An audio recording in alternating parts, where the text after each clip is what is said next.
Patria del Alma. Estamos aquí con mi compañero Francisco Garrido y Ramiro Campodónico, un experto músico, pianista e incluso autor de al menos una ópera, se llama El Seminarista, ¿no es cierto? Exactamente.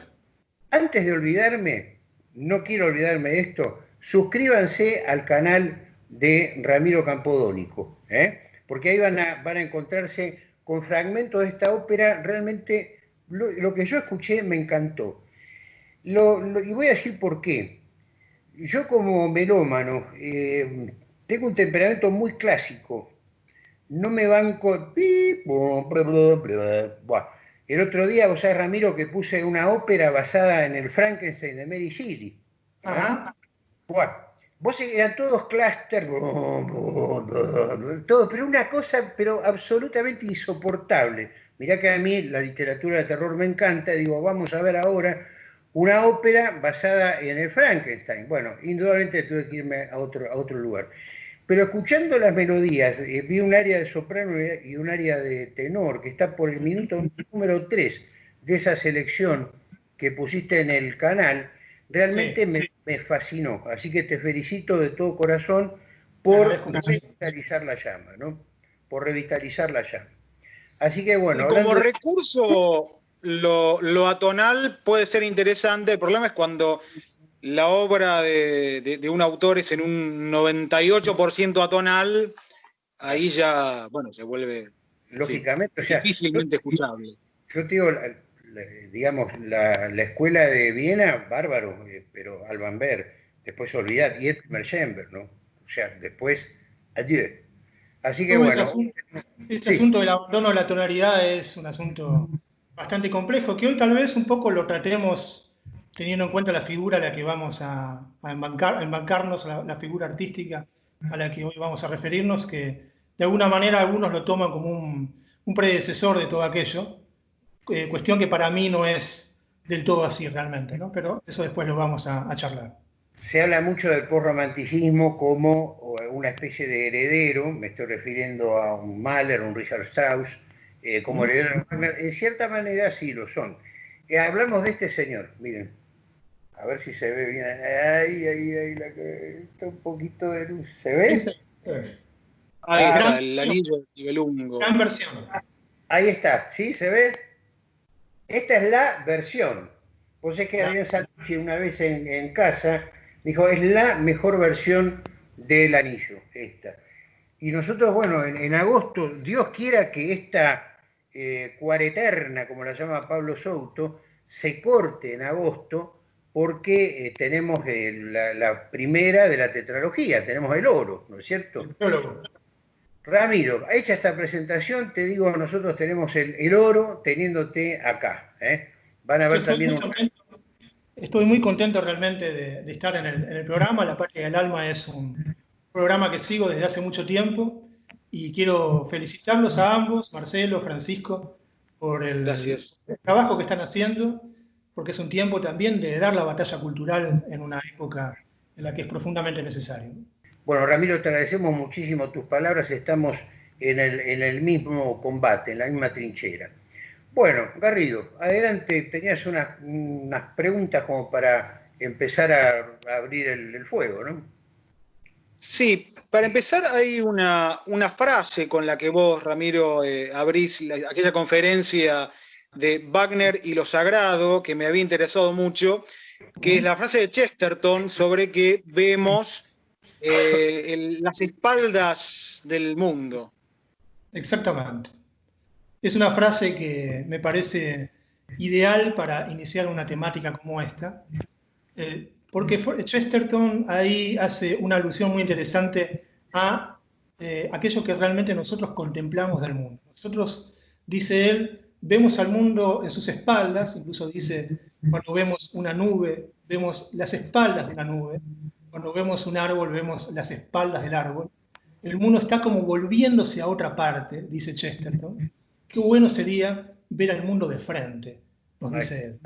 Y yo creo que el arte, en su sentido más profundo, es aquel que nos invita a contemplar de frente ese mundo al que nosotros tal vez vemos de manera velada, pero que no llegamos a ver de manera completa, ¿no?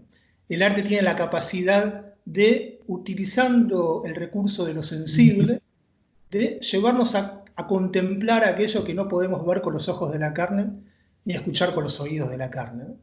Entonces, por eso es que aquella frase de Chesterton me pareció tan valiosa como para iniciar un tema tan importante como este, porque justamente en la obra de Wagner hay una actitud consciente por parte del autor de llevar al espectador de su obra a el conocimiento de algo que habita el espíritu del hombre, pero que muchas veces el hombre no habita lo suficientemente. Y la obra wagneriana, a través de la música, a través de la imagen, a través del contenido dramático de sus obras, porque básicamente son dramas musicales, obras que están destinadas al teatro musical, él intenta, a través de arquetipos, a través de símbolos, a través de recursos varios, a llevarnos a contemplar esa faz luminosa del mundo, de la que habitualmente nosotros estamos velados al acceso de aquello. Ramiro, ¿dijiste luminosa o numinosa? Creo que las dos palabras son justas. Ambas podrían ser perfectamente utilizadas. El numen de las cosas también es aquello a lo que Wagner nos invita con su obra, a habitar aquello, a conocerlo. Pues es que Joseph Campbell, el autor de aquel libro sobre el mito del héroe, hablando de Star Wars, le pregunta un poco el locutor, el conductor, le pregunta acerca del tema del símbolo y lo explicó maravillosamente bien. Dice, usted va a un bar, un restaurante y le entregan un menú, ¿no? Y ahí hay una foto de una pizza. Bueno, usted no hace esto, agarra la pizza y se la come el papel. Esa pizza está representando a la pizza verdadera. Es un concepto bastante platónico, pero doña Rosa sí lo entiende perfectamente. Es eso un poco la espalda, ¿no es cierto? Exactamente. Baudelaire hablaba también, justamente en referencia a esto, de las correspondencias misteriosas, ¿no? Las misteriosas correspondencias. O pensemos que Baudelaire fue justamente un gran promotor de la obra wagneriana en Francia, en la época del estreno en París del Tannhäuser, la nueva versión del Tannhäuser en la década del 60, del siglo XIX, ¿no? Pero él hablaba de misteriosas correspondencias entre elementos que pertenecen al mundo de lo sensible, aquello que podemos ver y escuchar, para llevarnos a habitar ese mundo que trasciende todo lo sensible, ¿no? Se trata de eso, de encontrar estos arquetipos, estos símbolos, estos signos que evocan algo que no podemos ver con los ojos de la carne, ¿no? Sí, él decía que el hombre pasa a través de bosques de símbolos, ¿no? Decía este poema Correspondencia. Una vez me acuerdo un chiste, por llamarlo chiste de alguna manera, de Quino. Está Mafalda, está así, ¿no? Y viene Manolito y le dice, Manolito, ojo, aclaremos una cosa, Manolito era el pragmatismo más espantoso, pero era uno dentro de la barra. Hoy creo que son todos Manolitos y habrá una Mafalda perdida por ahí. Bueno, Mafalda está mirando así para arriba y le dice, ¿qué haces, Mafalda? Mirando el cielo, le dice. Y el otro se pone a mirar así también con ella. Y dice, y decime una cosa, aparte de ser una manera azul de perder el tiempo, ¿qué le viste a esto? A eso los filósofos lo llaman ceguera axiológica. Justamente la ceguera a los valores e incluso a las virtudes, ¿no? Que son bastante parecidos, son primos hermanos, pero no son exactamente lo mismo. Bueno, una cosa pasa también con eso. Yo pienso que la ópera, digamos, englobo a Wagner en la ópera, aunque no sea ópera, estamos todos de acuerdo en eso.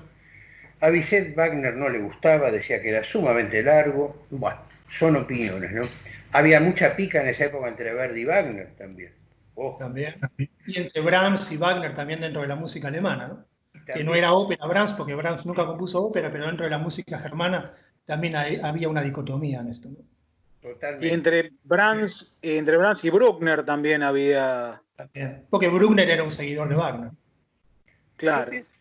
Yo pienso que, digamos, para poder apreciar la ópera es como el béisbol. Yo, honestamente, cuando aparece una película norteamericana, veo gente que corre con un palo. O sea, no entiendo nada. Es así. Si alguien me dice cómo es el reglamento del béisbol, y bueno, ahí fantástico. Si yo voy a escuchar una sonata, si alguien me dice cómo es la forma sonata, la voy a aprovechar mucho más. Yo pienso que para entrar en el universo wagneriano, una conferencia como la tuya es sensacional. Y también el paso por alguien o un grupo de compositores italianos que recogieron de alguna manera el leitmotiv, el tema del leitmotiv wagneriano. O sea, ¿qué es un leitmotiv? Bueno, todos sabemos lo que es esto. Pom, pom, pom, pom, pom, pom, pom, pom, pom.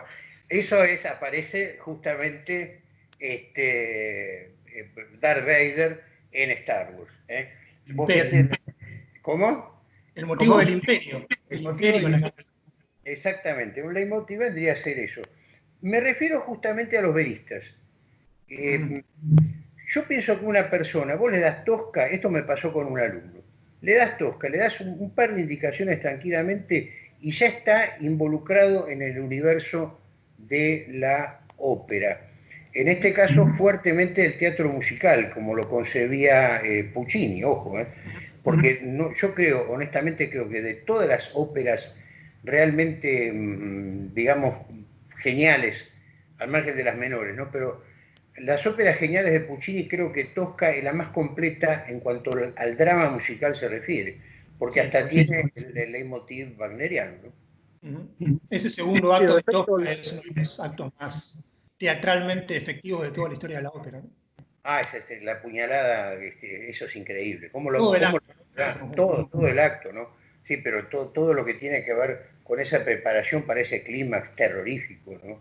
Realmente es alucinante. No creo que a ninguna persona que le guste el cine no pueda gustarle Tosca. Y para mí hay una cosa muy inextricable. Creo que Tosca vendría a ser un hermoso primer escalón para acceder a las alturas wagnerianas para la gente. ¿Ustedes qué opinan? Estoy de acuerdo. Sí. Porque hay una razón de peso. ¿Cuántos años separan a Puccini de Wagner? Puccini vendría a ser una especie de cantado de aquello, ¿no? Claro, el Puccini, si no recuerdo mal, nace en 1858, Wagner en 1813. Claro. Es una generación, un par de generaciones posterior, ¿no? Tosca es exactamente 900. Claro, es del año 900, exacto. Sí, sí. ¿Qué es aquello de...?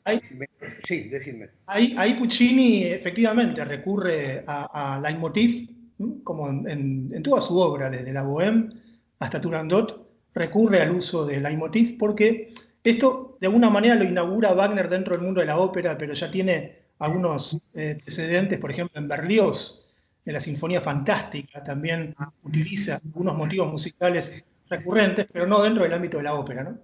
Pero la utilización que le da Wagner al leitmotiv es justamente, va en sincronía, de alguna manera, con la utilización de los símbolos visuales que utiliza de una manera muy consciente, porque Wagner utiliza toda esta iconografía simbólica, visual, para generar un efecto absolutamente consciente en el espectador, y también lo hace con los motivos musicales, con los leitmotiv, que no es solamente, creo, la búsqueda de representar a un personaje o a un objeto de la obra desde el punto de vista sonoro, que eso por supuesto también está, sino que hay un objetivo de generar una suerte de choque consciente en el ánimo del espectador que genere este acercamiento del espectador a esta dimensión inasible e inefable de la que hablábamos recién, ¿no?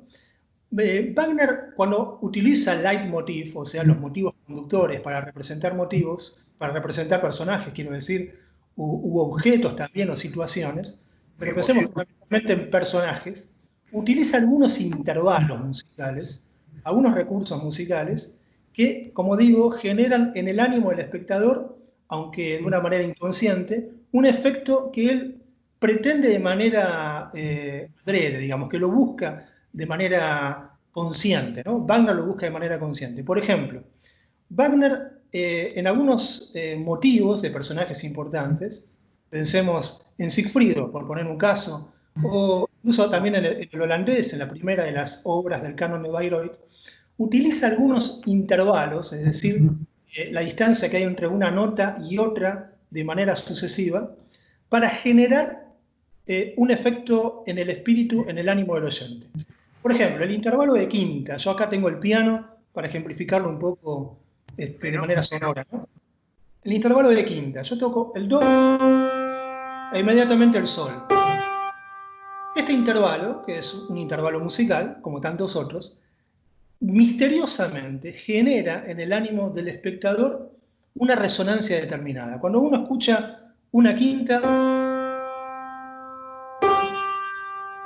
uno siente naturalmente que eleva la mirada con ese intervalo.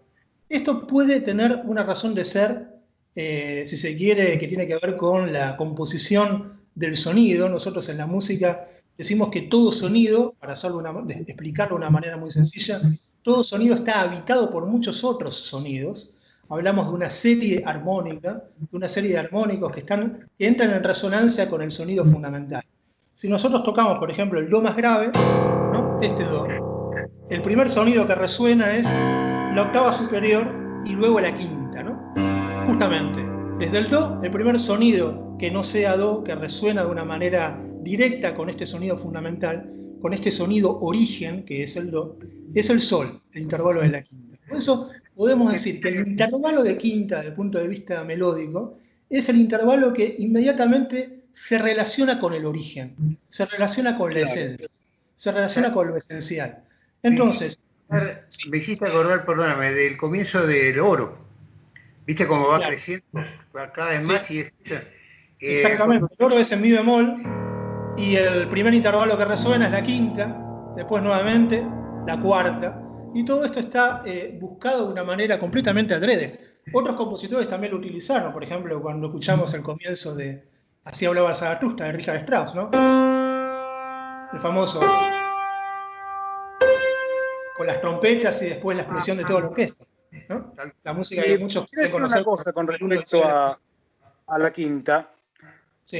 Porque cuando en los inicios de la polifonía medieval, algunas de las primeras polifonías eran en realidad todavía no un contrapunto muy elaborado, sino una melodía y la repetición paralela de esa melodía, una quinta más arriba. Y cuando me pongo a escuchar la diferencia, lo que yo siento es como si la primera melodía fuese como un piso y la misma melodía, una quinta más arriba, como un techo alto y como si se generara todo un espacio. Lo que yo siento es eso, como si se abriera un enorme espacio, como si fuese, bueno, por ejemplo, una catedral. Exactamente.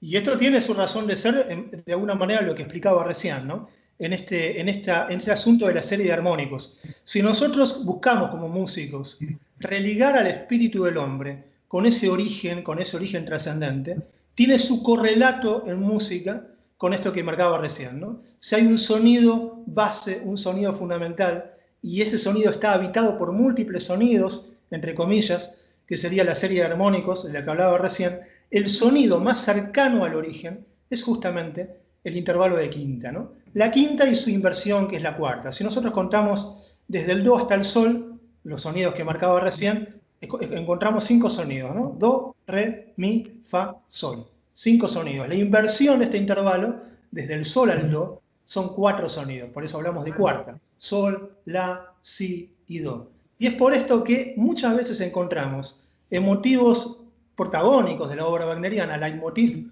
fundamentales de la obra wagneriana, esta presencia constante de los intervalos de cuarta y de quinta. Un motivo paradigmático es el del holandés errante, ¿no?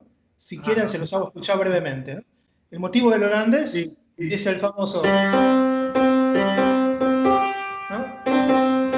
Y después, y ahí tenemos el intervalo de cuarta primero, y después el intervalo de quinta, ¿no? El intervalo de cuarta tiene esa potencia tan grande, y al mismo tiempo el intervalo de quinta da esa sensación de esa flecha lanzada al cielo del personaje que está en búsqueda de la redención, ¿no? Que es un poco lo que ejemplifica el personaje del holandés.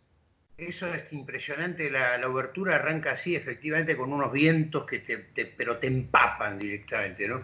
Y hablando de la zona aguda que ejemplificaste recién, al comienzo de la explicación, me hizo acordar mucho el tema del filtro de amor de Tristan. ¿Lo podrías repetir si sos tan amable? No el tema no el tema en sí, sino el primer ejemplo que diste cuando hablabas de la quinta, la parte aguda. Había dos, Cuando tocaba el intervalo de quinta es este, ¿no? Y el intervalo de cuarta, que es su inversión, es este. Nosotros podemos escuchar múltiples, por ejemplo, el más famoso motivo del Sigfrido. El comienzo del motivo es la cuarta, el motivo de Tannhäuser.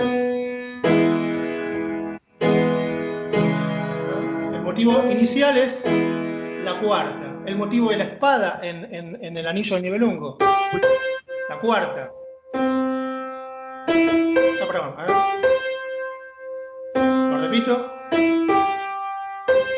Y después, en la marcha fúnebre de Sigfrido todavía le agrega una quinta. ¿No? Esa quinta. Inmediatamente cuando el oyente escucha esto, se genera en el ánimo del espectador, aunque éste no lo pueda dilucidar conscientemente de por qué esta razón, genera un efecto determinado, ¿no? Un efecto de acercamiento a lo trascendente, naturalmente. Te digo, me pone la piel de gallina, Aparte la astucia de Wagner que vos señalás en tu conferencia, en el final de Valkyria, en la despedida de Wotan, que ya se está asomando el tema de Sigfrido. Exacto. Que todavía es un personaje que no apareció, ¿verdad?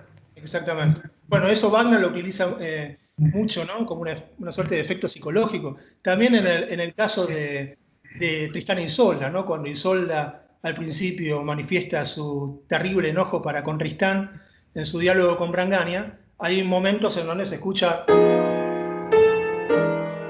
el motivo del deseo, digamos, entre Tristán y Isolda, para ejemplificar que aquello que está diciendo Isolda no es exactamente lo que está sintiendo en su fuero íntimo, ¿no?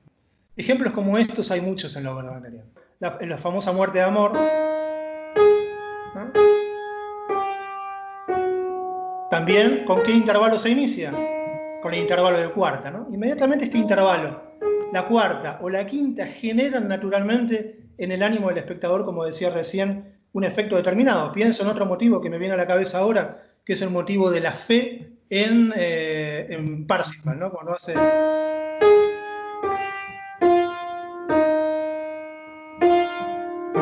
Por ejemplo, ¿no? Ahí tenemos de vuelta el intervalo de cuarta. Wagner lo utiliza esto de una manera consciente en el transcurso de todas sus obras. Es impresionante. Mira, vos estás, por ejemplo, viendo algún video con antologías de ópera, por ejemplo, el de la despedida, no la despedida, sino un homenaje a los 30 años de Levine en el Metropolitan. Sí, y yo te digo que da la impresión de que cuando aparece Wagner, que aparece varias veces en este maravilloso concierto, gracias a Dios, al margen de que uno le encanta la ópera italiana, es lo que mamó toda su vida, pero es como si apareciera una especie de tiranosaurio en medio de un campo de hierba, ¿no?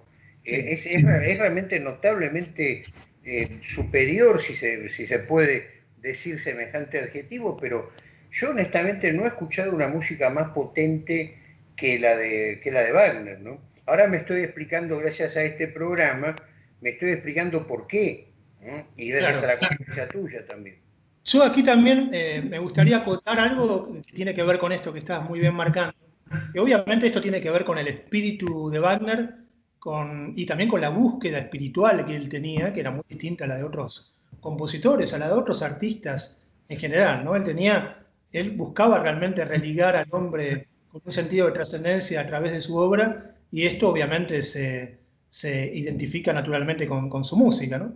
Pero hay un aspecto también que es muy propio de Wagner, y me animo a decir que no solamente de Wagner, sino de toda la música germana en general, que es el tratamiento melódico que los compositores alemanes utilizan, pero muy especialmente en el caso de Wagner.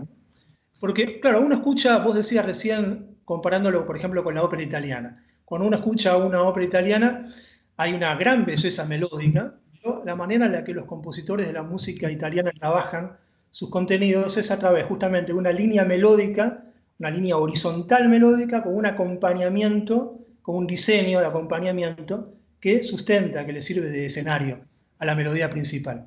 Pero en muchos casos, en el caso de Wagner, específicamente en Wagner, el tratamiento de la melodía es muchas veces estrictamente armónico, ¿no? O sea, cuando hablamos de armonía, hablamos de la superposición de sonidos, no solamente de sonidos sucesivos, como es una melodía, como tocábamos recién, ¿no? Yo toco el do, después viene el sol y tenemos una nota, otra, una sucesión melódica. Si yo esto lo toco de manera simultánea, tengo un intervalo armónico. Si yo toco varios sonidos simultáneos, tengo lo que llamamos un acorde. Wagner utiliza, o sea, transmite muchas de sus melodías, comparte con el oyente varias de sus melodías sobre un apoyo armónico, sobre un apoyo coral. Esto no solamente se encuentra en Wagner, se encuentra en mucha de la música germana. Uno piensa en Beethoven, uno piensa antes en Bach, por supuesto, luego en Strauss o en Mahler. No siempre es así, obviamente, pero muchas veces sí lo es. Yo creo que hay un origen de todo esto también en la música sacra germana, en la música que tiene que ver de repente con la música luterana, los famosos corales luteranos, a los que muchos de estos artistas estaban acostumbrados e inmediatamente lo relacionaban con lo sublime, con lo elevado, con lo sagrado, ¿no? Pero muchas de las melodías wagnerianas están estructuradas sobre estos pilares armónicos. Esta idea de lo superpuesto, de lo acórdico, de lo armónico, esto que decía recién, ¿no? De pilares armónicos, inmediatamente lleva a que la horizontalidad del discurso melódico se vincule con la verticalidad de lo divino. Nosotros pensamos, ¿no? en este doble tiempo, el tiempo del cronos como un tiempo horizontal y lo divino, el kairos, que atraviesa verticalmente la horizontalidad de lo terreno. Esa horizontalidad de lo melódico, atravesada por la verticalidad de lo armónico, creo que es una de las razones por las que sentimos, por ejemplo, cuando escuchamos el Tannhäuser, o cuando escuchamos el motivo de Parsifal, por ejemplo.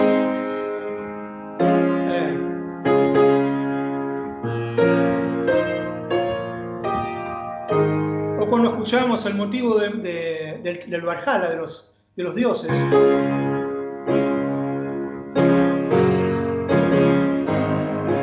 Nosotros sentimos una línea melódica, pero también ese sentido ascendente, trascendente, que tiene lo armónico, ¿no? Esos pilares armónicos, acordales que tiene la sonoridad de toda esta música. Hay una parte en Maestros, que todavía no la mencionamos la ópera, pero en Los Maestros Cantores de Nuremberg, la trifulca esa en el barrio. Vos fíjate que ahí es una cosa de lo más pedestre, incluso es una ópera humorística, digámoslo, porque tiene momentos que realmente son maravillosos en ese sentido. Toda la picardía de sacarle el libreto, cambiarle el libreto por otro, eso es una maravilla al final, ¿no? Pero ¿te acordás el momento ese en el barrio que la gente no puede dormir y sale el coro a protestar, digamos, y se arma una especie de trifulca? Donde sí, hay una fuga hace Wagner en ese momento. No parece pero, que... digamos, el motivo del holandés, el motivo de Maestros Cantores, tan característico que es... ¿no?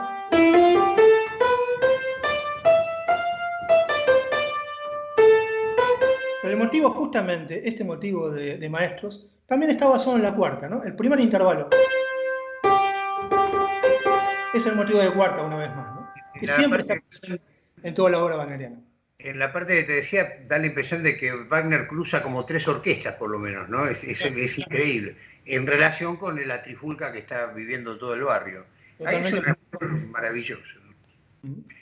Me gustaría que nos hables de esto que es de importancia capital en la obra de Wagner, que es la obra de arte total, esto que es mucho más que una ópera.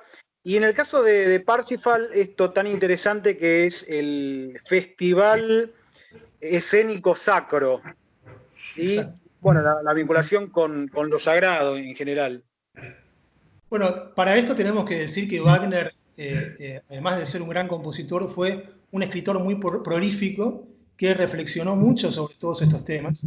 Hay muchos escritos wagnerianos sumamente interesantes, algunos de ellos como ópera y drama, son textos que hacen alusión directa a estas cuestiones, ¿no? Pero como vos bien decís, Francisco, la obra de arte total no es simplemente la fusión de las artes, porque si no, con ese criterio Wagner no habría inventado nada, porque, claro, o sea, cuando escuchamos una ópera, escuchamos justamente la confluencia de música, de texto, de imagen, de acción dramática.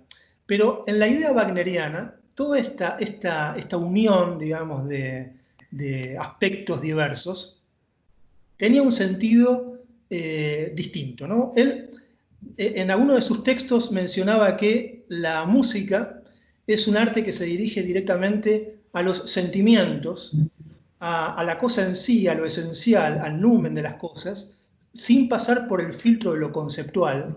Pensemos que además Wagner era muy seguidor de la filosofía de Schopenhauer, y Schopenhauer justamente ponía a la música por encima de las demás artes por esta cualidad que tenía, ¿no?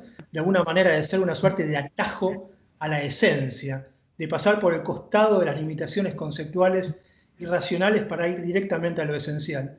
Mientras que Wagner dice que la palabra, si bien él marca que en la antigüedad no era exactamente así, la palabra tiene más que ver directamente con la mente reflexiva, la capacidad que el entendimiento humano tiene de elaborar justamente una palabra que identifique algo para encerrarlo en un concepto, ¿no? La palabra es, de alguna manera, algo más cerrado y la música una vía de conocimiento, un lenguaje justamente mucho más abierto. Entonces, en la obra wagneriana hay una confluencia consciente de ambas, donde en algunos casos es la palabra la que lleva la primacía del discurso. Y en otros momentos, cuando ya la palabra nada tiene para decir, es la música la que termina inundando, alumbrando desde dentro el discurso para que sea la música aquello que comunique algo que la palabra no puede comunicar, como tantas veces ocurre en la obra de Wagner, ¿no? En el segundo acto de Tristan, ¿te acordás esos bajos?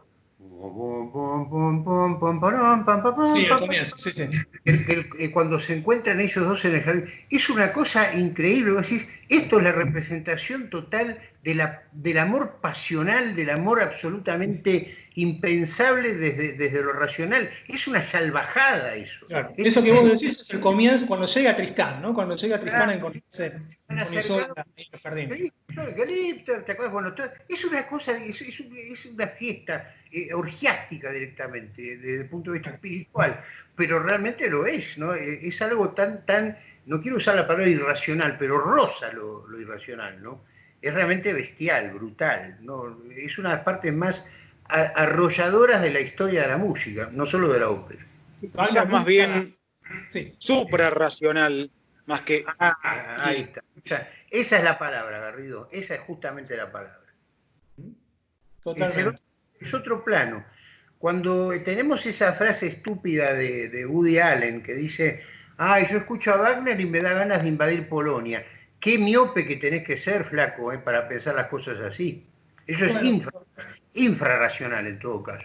Eso ya responde a otras cuestiones que pasan por otros lugares, ¿no? O sea, y entrar en esos... Claro, a Wagner habitualmente sabemos que se lo lleva a la discusión de terrenos políticos, ideológicos y demás, pero muchas veces en toda esta discusión se pone a un costado la profunda dimensión espiritual de la obra wagneriana, que cuando uno entra en contacto con su obra, todo lo demás queda en un segundo plano y la obra, como vos decías recién en el episodio musical que mencionabas, la obra wagneriana es arrolladora y todo lo demás quedan como palabras que se las lleva el viento.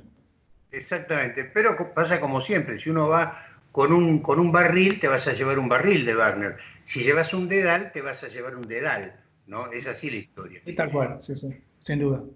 Y algo que me parece muy interesante y que ya te había comentado que me gustaría tratar este tema es la relación de Wagner con lo femenino, con las mujeres y con el amor justamente, y los regalos que le ha hecho en el primer caso a Mathilde Wesendonck y después a Cosima Liszt con bueno, por un lado, las canciones de Wesendonck, ¿no? Basadas en los poemas de Matilde, y después el idilio de Sigfrido, dedicado a Cosima, y que en ambos casos fueron estrenadas estas obras como serenatas, ¿no? Porque en el primer caso, el día del cumpleaños de Matilde Wesendonck, estrenó una versión instrumental debajo de su balcón, y el caso del idilio de Sigfrido y Cosima la despertó una mañana, creo que también en su cumpleaños, de hecho está el testimonio de Cosima respecto a ese día, de cuando que decía que se despertó con una música celestial. Hay una gran película de Visconti, Ludwig, en donde ese episodio se muestra. Pero miren, te estás olvidando de una mina, que en realidad no fue la tercera mina, sino que fue la primera mina, y que se llamaba... Bueno, Mina Planner. Exactamente, ahí está. La primera mina se llamaba Mina. Exacto, pero con doble N. Ahí está. Mina Planner era una actriz, ella fue su primera esposa, con la que tuvo varios desencuentros. De hecho, en algún momento Mina lo abandonó a Wagner por otro hombre brevemente, después volvió con Wagner y mantuvieron una relación más bien formal en algún punto, ¿no? Porque Wagner después, como bien decía Francisco, terminó involucrándose con otras personas. Pero en el caso de Matilde, creo que lo que conocemos por cartas, por la historia, por biografías, fue en realidad un amor platónico, ¿no? Matilde Wesendonck era la esposa de Otto Wesendonck, que era uno de los mecenas de Wagner, ¿no? Wagner vivió allá en Suiza, en una finca de los Wesendonck, y bueno, tuvo una relación que yo me animaría a calificar de sublime con Matilde, que dio lugar a algunas obras también sublimes, ¿no? Como vos mencionabas, por ejemplo, las canciones sobre poemas de Matilde Wesendonck, que debe ser de las pocas veces que Wagner pone música a un texto que no es propio, ¿no? Y que además en estas canciones son de alguna manera una suerte de preludio a Tristán, porque en algunas de estas canciones aparecen motivos que luego van a aparecer en Tristán y Isolda por vez primera, ¿no?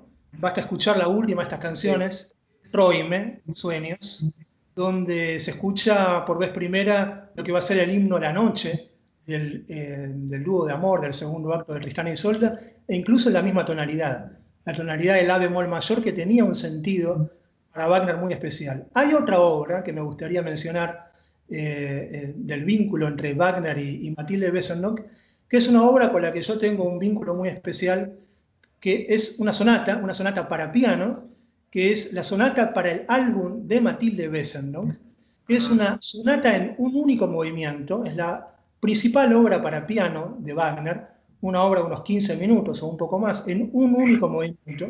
Es una obra verdaderamente sensacional, está escrita en la misma tonalidad, además del dúo de amor, el la bemol mayor, en la misma tonalidad también de Troime, la tonalidad del la bemol mayor, como decía, y que es una obra realmente sensacional. Yo creo, porque todavía no lo tengo absolutamente confirmado, pero creo ser el pianista que en Argentina ha estrenado esta sonata, que hasta que yo la hice aquí en Argentina, tengo entendido que la obra nunca se había tocado aquí en el país. Sabemos que la obra instrumental de Wagner no es tan conocida, obviamente, como sus obras, sus óperas o sus dramas musicales, pero esta obra, que es una obra realmente maestra, es una obra que estoy difundiendo en muchos de mis conciertos y que realmente tengo un cariño muy grande por ella porque considero que es una obra magistral, ¿no?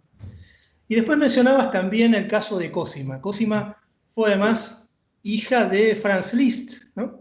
Estaba casada previamente con Hans von Bülow, que era un director que hizo mucho por la obra de Wagner, estrenó justamente el Tristán, estrenó Maestros Cantores, y que bueno, ocurrió que tuvieron un romance Wagner con Cosima y terminaron escapándose.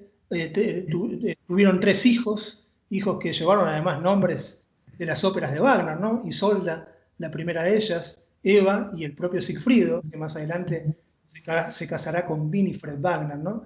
Y será aquella etapa tan especial del Festival de Bayreuth, luego del fallecimiento de Siegfried con Winifred, ¿no? Una etapa histórica particular.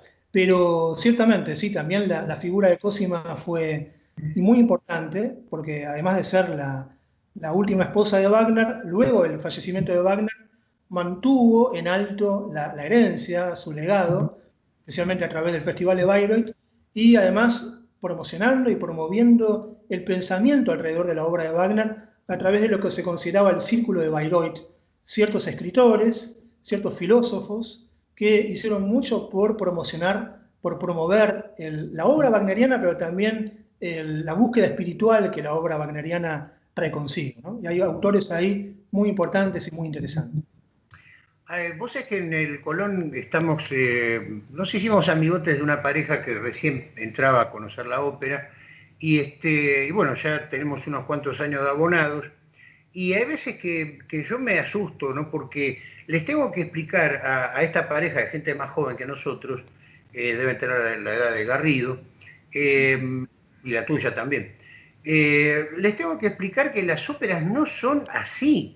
Me refiero justamente a la putrefacción visual, moral. Hay una, ojo, yo no soy una señora gorda, ni mucho menos, ni una señorita, pero lo que digo, a mí lo que me revienta es la traición flagrante al compositor. Al margen de eso, yo te confieso que me fui una vez de una ópera de Wagner, y después me enteré que Wagner quería que jamás se tocara esa ópera, que es un delirio de juventud, digamos. Lo interesante de la prohibición de amar es que uno piensa, pucha, pero todavía los jovencitos tienen esperanza de haber empezado con una ópera, pero insoportable realmente, y después llegar a las cumbres de un Parsifal, ¿no? A mí eso siempre me ha llamado la atención. Así que tenemos dos puntas para discutir ahora. El tema de las puestas en escena, y con una pregunta muy concreta, ¿te parece, digamos, que los descendientes de Wagner están traicionando la obra de su antecesor?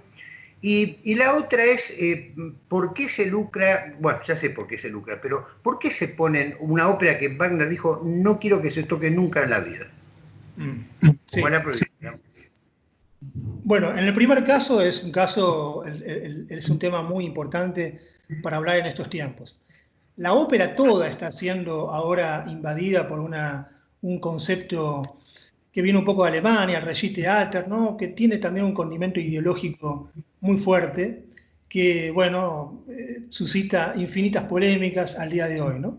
Pero en el caso de Wagner es especial, porque pareciera, como marcabas un poco recién, Marcelo, que habría como una suerte de inquina especial de determinadas personas, de determinados artistas, para con la obra wagneriana, con un intento casi de subvertir los valores de la obra wagneriana. Yo creo que Wagner, uno de los motivos fundamentales es que Wagner es un revulsivo brutal para la posmodernidad que nos toca atravesar.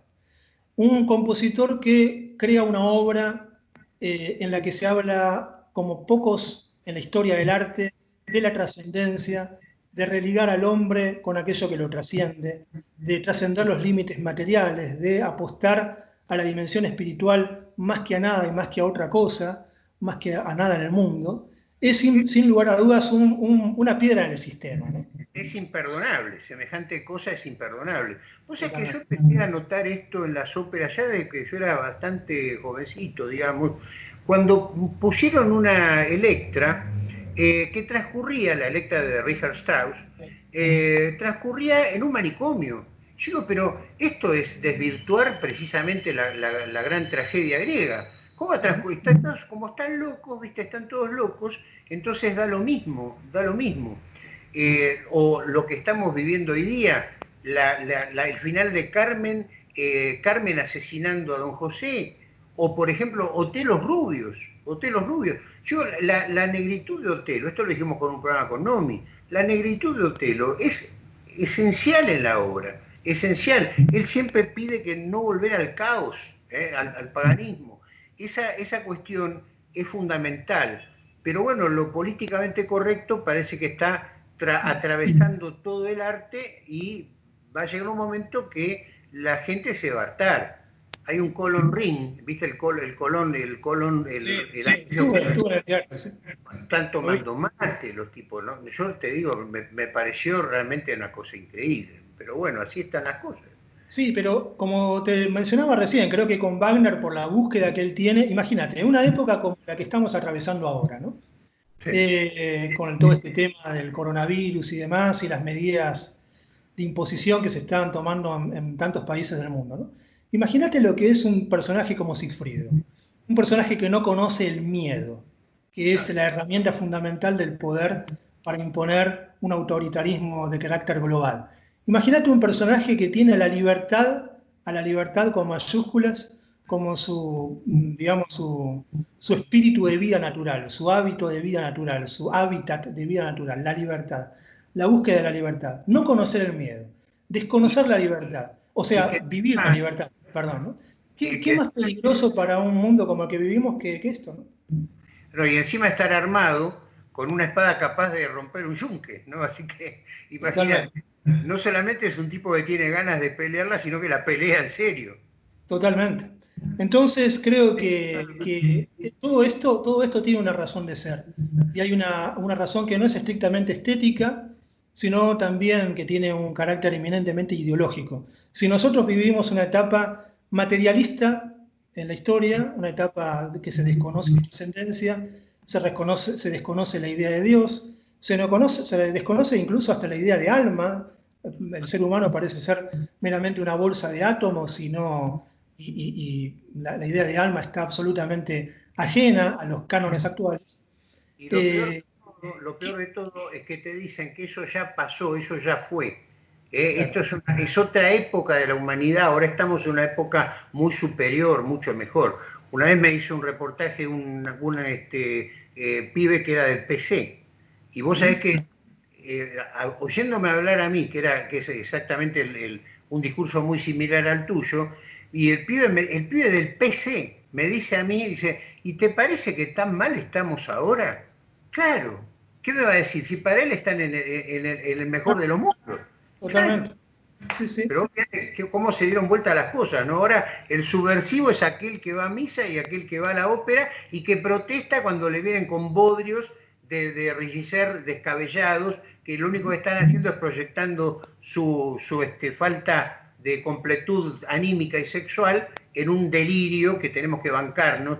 Gente que se mete en una pileta, parecía el Maipo, cuando dieron Dido y Eneas de Parcel, parecía el Maipo. ¿Te acordás? Yo creo que Mendoza estaría rechocho de tener gente así. Era una piletita, en serio. Era una pileta transparente.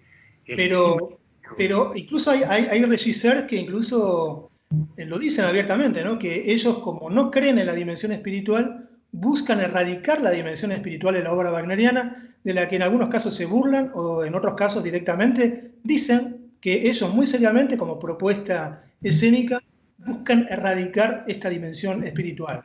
Y esto, bueno, claro. Es como algo hacía, fatal. Por ejemplo, Pier Paolo Pasolini cuando significaba sobre todo Edipo, donde pronto la esfinge estaba, y todo en realidad estaba absolutamente humanizado, digamos, en el sentido más físico del término.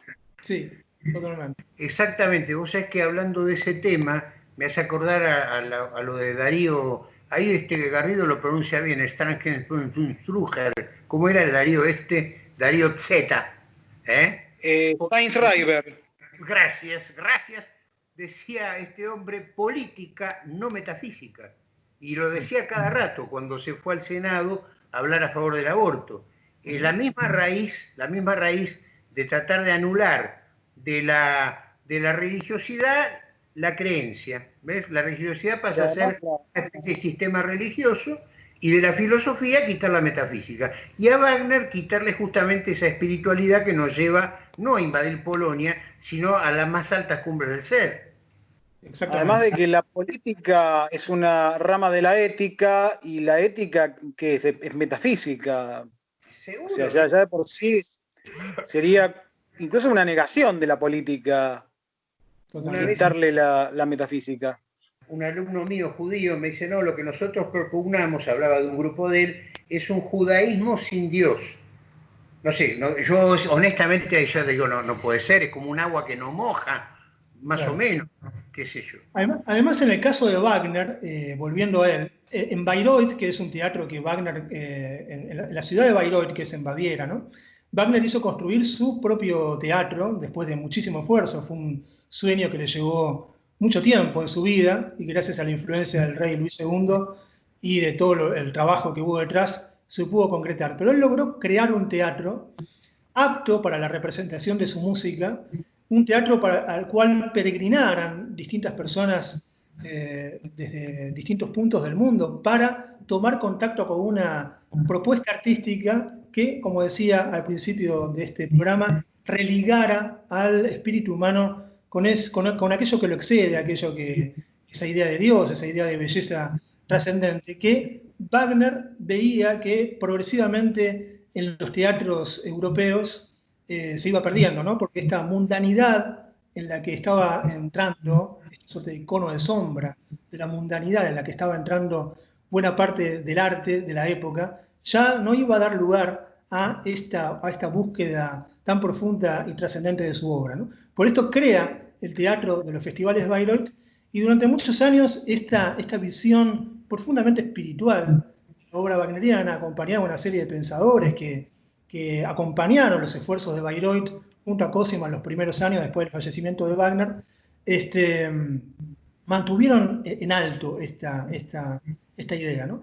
Después de la Segunda Guerra Mundial, el Festival de Bayreuth se reinaugura en el año 51, y si bien hay ahí una modificación sustancial desde el punto de vista de las propuestas escénicas, especialmente por las propuestas de Wilhelm Wagner, que era nieto de Wagner y que manejaban el festival junto con Wolfgang Wagner, que era el otro nieto, si bien había, como digo, una propuesta escénica muy distinta, se mantenía este espíritu místico, si se quiere, o trascendente de la obra wagneriana. Ya en la época de Wolfgang Wagner, cuando fallece Wilhelm Wagner, Wolfgang, creo a mi juicio, que intenta mantener todavía parte de ese legado, pero ya hay una intromisión muy fuerte de la política, por ciertos cambios políticos que hubo en Alemania. Bayreuth es un teatro que también depende un poco de los dineros públicos, y creo que ha habido una presión muy fuerte para terminar dejando entrar algo que, bueno, fue un veneno que terminó causando estragos dentro del propio Bayreuth, y lamentablemente, en buena medida, Bayreuth hoy terminó, como digo, contaminándose de todo esto, y bueno, ese objetivo que tenía Wagner de hacer de Bayreuth como una suerte de templo para el arte, hoy lamentablemente se ve profanado mucho. Recuerdo un caso de una puesta en escena de los maestros cantores de Nuremberg, donde innecesariamente se mezclaba al final con los juicios de Nuremberg. No sé si recuerdan, sí. Pero bueno, se metió eso. No la tenía. Sí, hicieron eso. Sí. Bueno, también en Parsifal han hecho un Parsifal donde han metido también un montón de cuestiones vinculadas al tema de la Segunda Guerra Mundial, pero digamos, hay millones de cosas, o sea, hay una apuesta de un Lohengrin donde todos los cantantes del coro están vestidos como ratas, o cosas por el estilo, ¿no? O sea, cosas completamente absurdas que, bueno, ni hablar del último Tannhäuser que se hizo el año pasado, ¿no? Donde en el final del segundo acto abrieron la bandera al arco iris. Bueno, sí, eso en el final del segundo acto.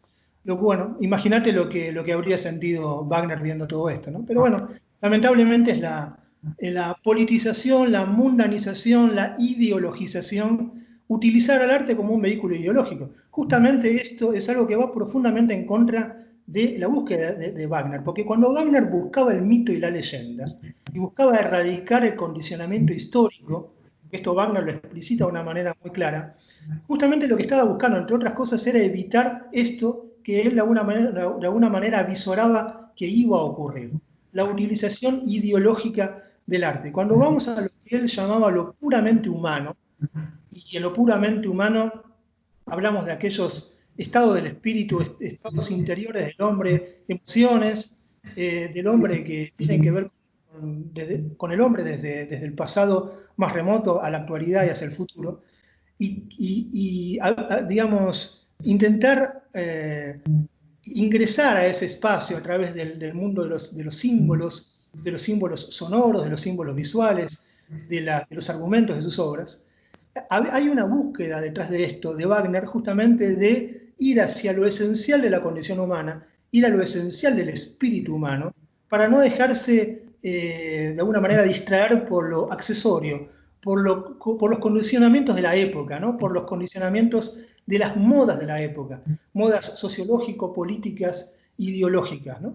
Entonces, cuando Wagner busca adrede esto en su obra, para evitar aquello otro, y aquello otro termina invadiendo su obra, es justamente una subversión total de la búsqueda, no solamente espiritual de su obra, sino la búsqueda como, digamos, como estructura fundamental de su pensamiento, ¿no? Él buscaba erradicar este condicionamiento mundano, este condicionamiento accesorio, sometido al arbitrio de las modas de la época, buscó erradicarlo para concentrarse en lo esencial, fundamental, en aquello que es perenne, ¿no? En aquello que es eterno. Y ese condicionamiento temporal hoy lamentablemente está invadiendo también la obra wagneriana, porque esta gente evidentemente no puede ver al arte nada más que como un accesorio para implantar sus convicciones ideológicas, ¿no? Lo que se llama el arte conceptual, y totalmente lejos de las vías de conocimiento que nos implica cuando estamos escuchando, mejor dicho, a Wagner. Yo creo que hay tres pilares de este desastre, que son el contenidismo, el historicismo y el relativismo. Pienso que son tres patas de una misma situación, digamos, el hecho de entenderlo todo, viste aquello de Hauser, de la historia social, de la literatura y el arte, signó a un par de generaciones, digamos, ¿no? Claro. Horriblemente, o sea, entender el arte por las circunstancias biográficas e históricas que lo rodeaban, justamente lo anti-wagneriano por naturaleza, ¿no? Exactamente. Sí, todo esto obviamente está invadiendo al arte en general, ¿no? Yo creo que esta ideología de corte materialista necesita de un arte materialista, necesita de una ciencia materialista, necesita de, bueno, que todas las vías de acceso al conocimiento del hombre se arrodillen frente a esta ideología, ¿no? Y me parece también que es muy necesario en la etapa actual para hacer frente, para dar la batalla cultural en este ámbito, que aquellos que estamos desde la otra perspectiva, la perspectiva que busca religar al hombre con un sentido de trascendencia, con un sentido espiritual, entendamos las raíces de todo este problema, porque muchas veces hay gente que ve esto que vemos, cuando vamos a ver una puesta de una obra wagneriana, o vemos ciertos dislates que se cometen en nombre del arte en todo el mundo, y la gente dice, bueno, esto no me gusta, esto me parece un disparate, me parece algo horrible, ¿por qué hay que modificar las épocas en las que transcurre una ópera, una obra de teatro? ¿Por qué hay que modificar lo que el autor busca? Bueno, tenemos que intentar conocer las raíces de todo esto. Tenemos que saber que todo esto no proviene de una cuestión aleatoria, de una visión, digamos, progresiva de la historia, lineal de la historia, donde las cosas van aconteciendo porque sí. Detrás de todo esto hay líneas de pensamiento, hay filosofías que se han ido imponiendo desde pequeñas élites que han logrado superar determinadas capas, invadirlo todo hasta tener la cultura que hoy tenemos. Y si hay que dar la batalla cultural, creo que también hay que hacer un trabajo muy sólido en el ámbito educativo, en el ámbito del arte, de las artes, en todos los ámbitos, ¿no? Para generar un contrapeso a todo esto tan necesario. Todo empieza en el tema de la literatura, que es nuestro campo, el tema del lenguaje inclusivo. Ahí yo estoy disparando todos mis cañones. No hay un solo reportaje en donde yo no hable de este cáncer realmente. Ahora con Nomi hicimos un programa sobre una bajada de UNICEF en donde se ve perfectamente esta situación. O sea que yo lo que quiero es que el oyente de este programa, el televidente de este programa, nuestra audiencia, no crean que lo nuestro es un prurito insisto, de señora gorda, que, ¡ay, qué horrible! Acabo de ver una cola al aire en una... No, no es eso, a nosotros nos importa un pito eso. Es la raíz de la cuestión la que realmente nos preocupa y nos moviliza. Y yo tengo la esperanza de que mucha gente, viendo este programa y escuchándote, va a ver las cosas no en las hojas de la planta, sino en la raíz podrida de la planta. El lenguaje inclusivo tiene ahí sí toda una cosa de absoluta irracionalidad. Por ejemplo, el hecho de utilizarlo de manera intermitente, por momentos sí, por momentos no, de manera antojadiza. Después, por otro lado, tomar una palabra masculina y ponerle una E para volverla neutra, pero después tomar una palabra que en sí no tiene género y ponerle una A para feminizarla. Entonces no hay toda una cosa que sí tiene un sentido, claro, pero por otra parte se da de manera irracional. Por más que tenga un sentido bien práctico que sea, bien claro, que es la destrucción del lenguaje. Y además acá hay que ver lo extraño de todo esto, ¿no? Porque esto muchas veces se propone como una suerte de revolución cultural. Bueno, nosotros sabemos bien que toda verdadera revolución es aquella que viene desde abajo hacia arriba, aquella que molesta de alguna manera al poder. Y lo que estamos viendo es una revolución, entre comillas, impuesta desde arriba hacia abajo, que es la revolución que quiere el poder a escala global. Entonces vemos que los grandes diarios, los grandes medios de comunicación promueven todo este tipo de contenidos de manera constante. Vos decías recién, Marcelo, lo de la cola, el cuerpo desnudo, cuando es algo que los medios de comunicación promueven de una manera constante. ¿Qué tendría eso de transgresor y de revolucionario?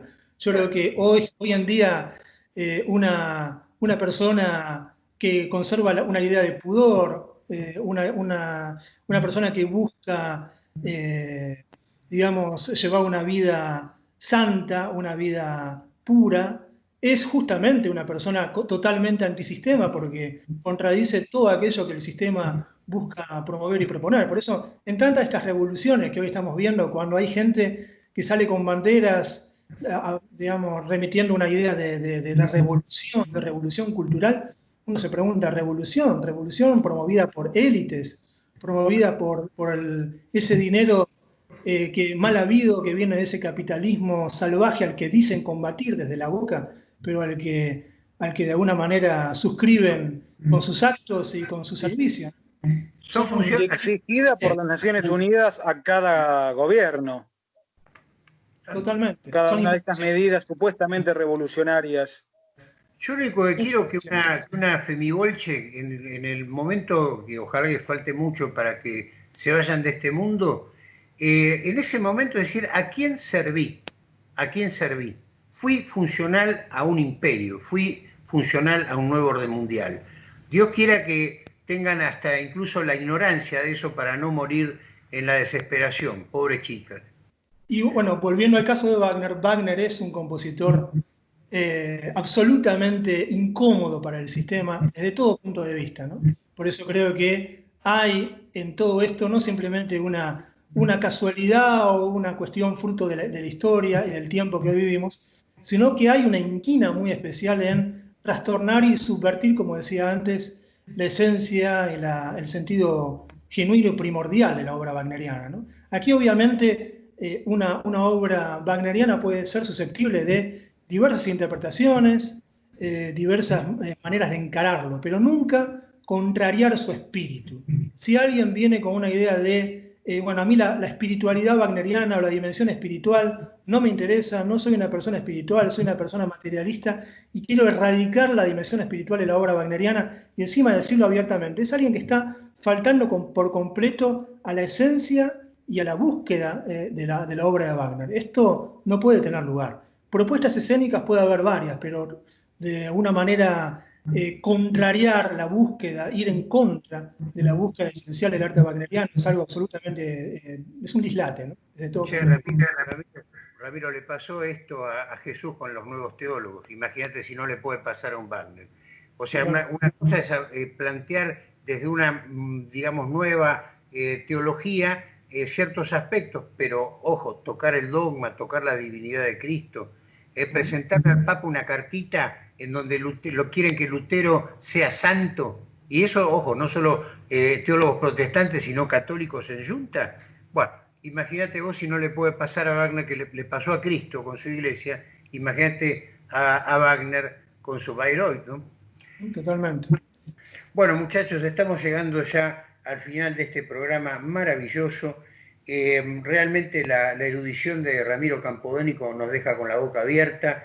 Y aparte, cómo lo entronca. Él no es un tipo que está divagando en lo purista ni nada de eso. Es un público wagneriano que tiene, y además un creador, que tiene una fuerte conciencia de lo que está sucediendo hoy culturalmente, o mejor dicho, aculturalmente en el mundo. Me parece un programa realmente redondo y me gustaría que Ramiro haga un cierre. Hay un tema que tenía ganas de plantearlo, el tema de las 4 vías del conocimiento wagneriano.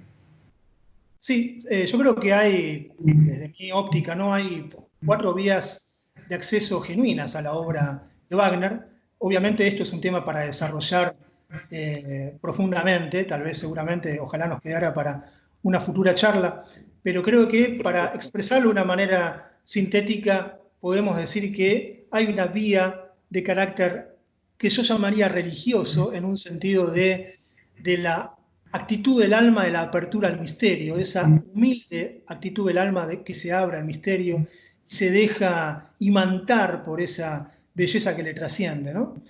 Hay una segunda vía de carácter gnóstico que tiene que ver, bueno, con aquella famosa gnosis, la búsqueda del conocimiento, de la búsqueda de la iniciación, que también es muy interesante porque hay que decir ciertamente que ha habido varios autores muy importantes que han, respecto a esta vía gnóstica, que han tenido además relación directa con Wagner, ¿no? Algunos de ellos. Después probablemente podamos tratar sobre esto más en detalle, ¿no? Después, por supuesto, está la vía filosófica. Pensemos en la cercanía que Wagner tenía hacia la filosofía de Schopenhauer, un filósofo tan abierto además al misterio, a lo místico, como pocos de los filósofos del siglo XIX.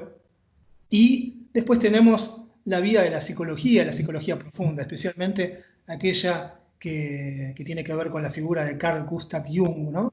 Con esa idea que él tenía de los arquetipos, ¿no? Que tan naturalmente se vincula con toda esta iconografía simbólica en la obra wagneriana. Y además hay que decir que el propio Jung era un amante de la obra wagneriana, especialmente de la tetralogía y del Parsifal, ¿no? Esto es un tema que me parece muy, muy interesante, ¿no? para abordar tal vez en el futuro. Lo hacemos en otro programa, ya te estamos invitando. Mira, este programa salió maravillosamente gracias a tu erudición y tu don de gentes a la hora de transmitir las cosas, pero además por una razón muy sencilla. Mira, teníamos un santo patrono acá. ¿Lo ves ahí?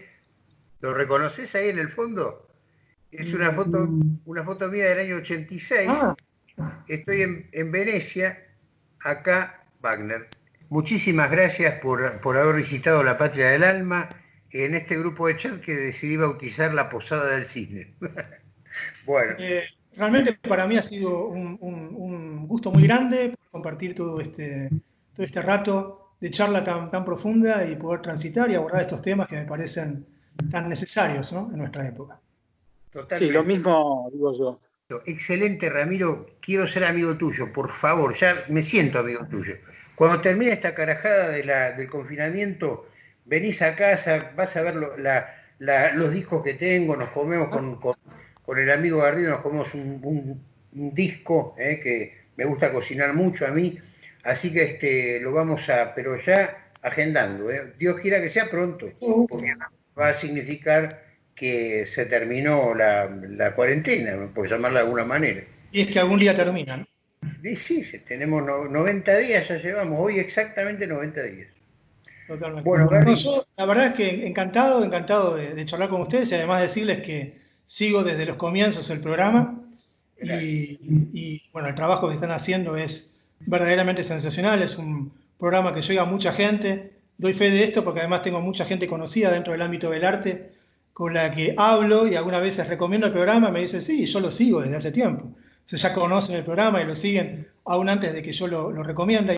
Y además, Ramiro, comentabas que tenías un programa de radio, ¿no es cierto? Sí, desde octubre del año pasado, desde octubre de 2019, estoy conduciendo un espacio que, bueno, considero muy valioso porque está justamente referido a estos temas, ¿no? A la reflexión sobre arte, sobre cultura y sobre la dimensión espiritual del arte y la cultura, que es un programa que se llama El Arca de la Cultura, que sale en vivo todos los martes a las 8 de la noche en Radio Grote. Radio Grote es la radio de la Federación de los Círculos Católicos de Obreros, y bueno, es para mí un orgullo estar formando parte de la programación de la radio, y los quiero invitar a todos los oyentes de La Patria del Alma, a los seguidores de La Patria del Alma, a escuchar este programa que sale todos los martes, como digo, a las 20 horas.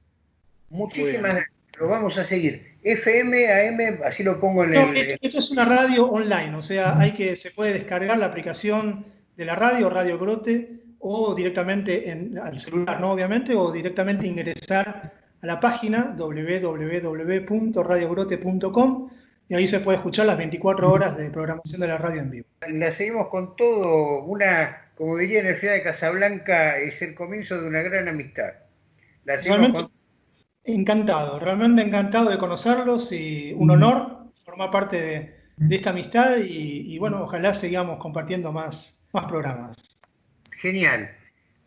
Bueno, Garry, te mando un abrazo, otro para vos, Ramiro, y cortamos acá. Así ya voy a editando el programa. Detener grabación.